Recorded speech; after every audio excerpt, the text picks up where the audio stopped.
E se você acordasse um dia e sua casa fosse quase uma gaiola, de tão minúscula, sendo sufocante até mesmo para se deitar? E se ainda por cima você fosse um idoso ou idosa e tivesse que trabalhar para sobreviver em meio a um país extremamente caro? Isso pode parecer uma obra de ficção que saiu de livros, ou apenas um conto. Mas essa realidade, ou pesadelo, é vivido diariamente por muitas pessoas de Hong Kong. And the family and their 6-month-old baby boy basically live on this bed together. Há algumas décadas, Hong Kong iniciou um ousado experimento para se transformar em um paraíso capitalista, onde o mercado e o dinheiro seriam soberanos. No entanto, algo saiu terrivelmente errado.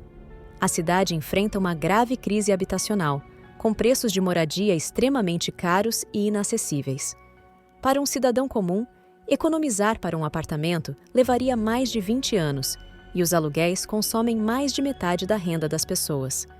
A desigualdade social é alarmante, e o futuro parece cada vez mais incerto e sombrio. Mas o que de fato aconteceu com Hong Kong? Quão ruim é a situação do país atualmente, e isso pode piorar? Por que existem tantas pessoas morando em condições extremamente ruins, como em gaiolas e quartos extremamente pequenos, muitas vezes tendo que catar material reciclável para viver? Esteja pronto, porque nesse episódio eu vou te mostrar o lado obscuro de Hong Kong.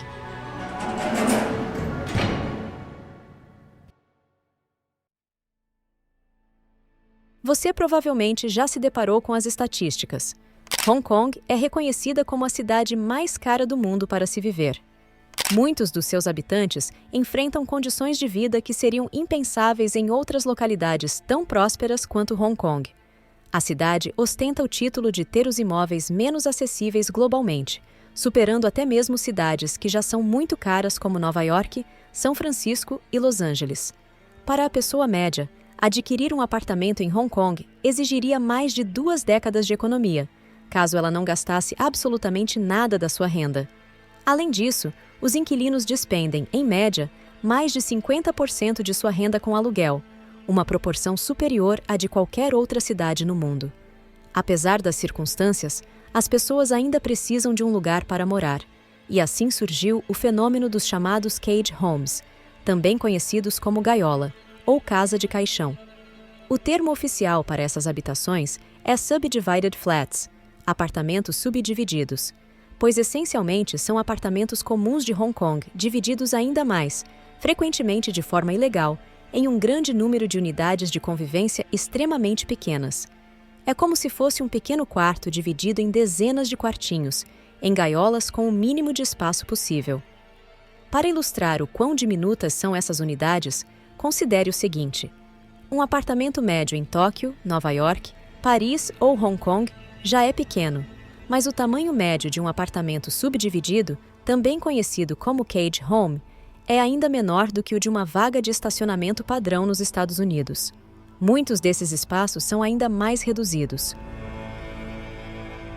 No entanto, embora possa parecer um simples caso de oferta e demanda, muitas pessoas em um espaço limitado, a realidade em Hong Kong é muito mais complexa e desafiadora. A verdade é que Hong Kong poderia facilmente construir muito mais habitações e reduzir os preços, pois apenas 1/4 de seu território está atualmente construído, e apenas 7% dele é destinado ao desenvolvimento residencial. No entanto, a cidade opta ativamente por não fazê-lo. Mas por quê? Para entender, precisamos fazer uma breve viagem pela história.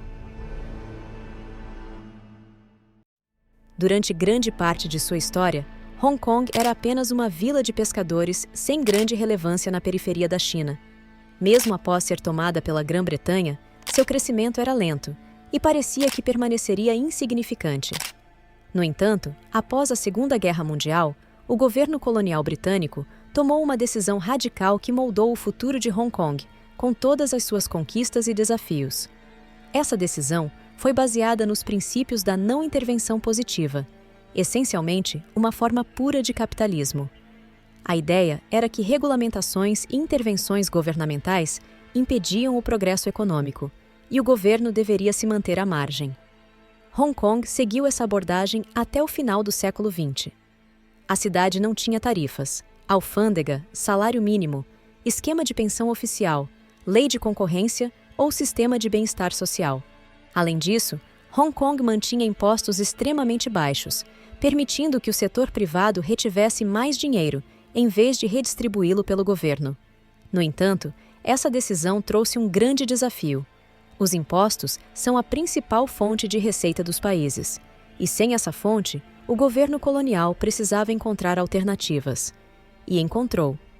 Como Hong Kong era uma colônia, toda a terra pertencia ao governo, e essa situação persiste até hoje, já que o governo nunca vendeu nenhuma dessas terras.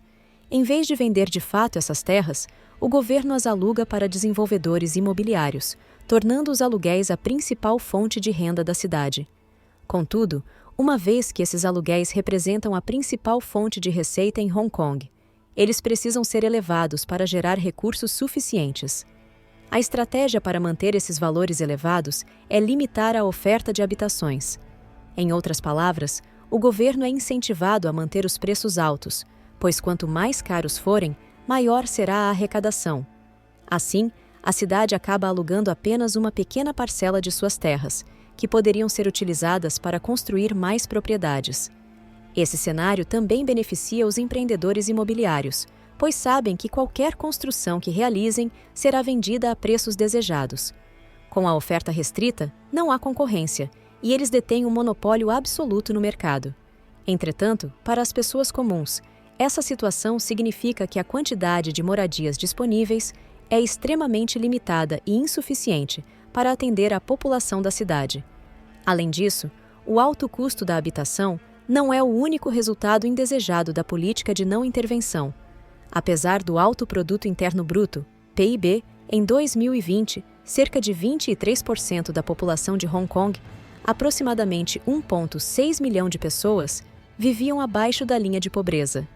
Esse índice é significativamente maior do que em quase qualquer outro país asiático. A situação é ainda mais grave entre os idosos, com mais de 40% dos indivíduos com mais de 65 anos vivendo abaixo da linha de pobreza em 2020.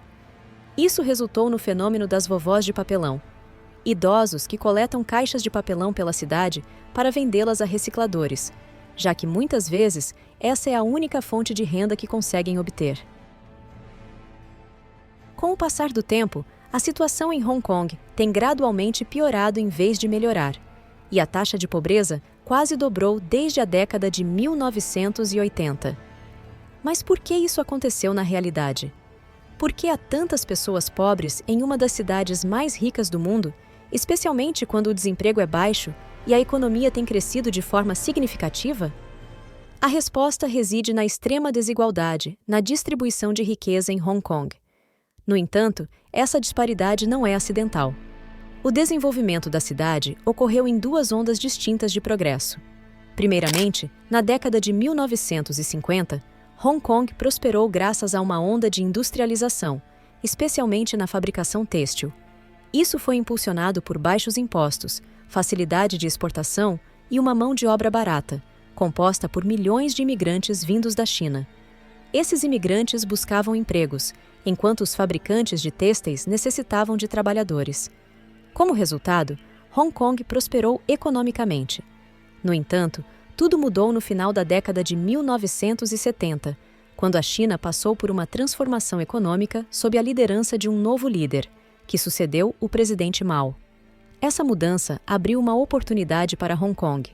Como parte do Reino Unido, com baixos impostos, o inglês como língua oficial e uma cultura capitalista, Hong Kong se tornou uma porta natural para a China e uma base para empresas ocidentais investirem na região. Essa transformação alterou completamente a economia de Hong Kong. A manufatura começou a declinar e as empresas locais passaram a focar em serviços financeiros e comerciais. Embora esses setores oferecessem maior valor agregado e salários mais altos para os trabalhadores, também geravam menos empregos. Todas as pessoas que trabalhavam nas fábricas, incapazes de obter os raros empregos bem remunerados e qualificados no setor financeiro, foram deixadas para trás e obrigadas a buscar empregos de serviços mal remunerados, sem perspectiva de progresso ou salários adequados. Isso tudo enquanto viviam na cidade mais cara do mundo, que se torna ainda mais dispendiosa a cada ano, e o governo não tem demonstrado grande interesse em ajudá-las. Os princípios de não intervenção e a crença em um governo pequeno sobreviveram em Hong Kong, mesmo após a transferência da cidade-estado para a China em 1997. O governo, que se considera uma instituição responsável por fomentar a riqueza, mas não por redistribuí-la, e que promove a responsabilidade individual, tem relutado em se envolver profundamente na situação. No entanto, aqui está o problema. Apesar das afirmações de que Hong Kong é um terreno fértil para o empreendedorismo, quando se trata de negócios, o campo de jogo em Hong Kong está longe de ser equitativo. A situação dos moradores de gaiolas são muito triste, mas só nos resta esperar que o país faça algo em relação a isso. O valor que Hong Kong tem para investidores estrangeiros está diminuindo junto com sua autonomia, e em breve, Hong Kong pode se tornar apenas mais uma cidade chinesa, com arranha-céus, lares em gaiolas e vovós de papelão como memórias de sua antiga glória.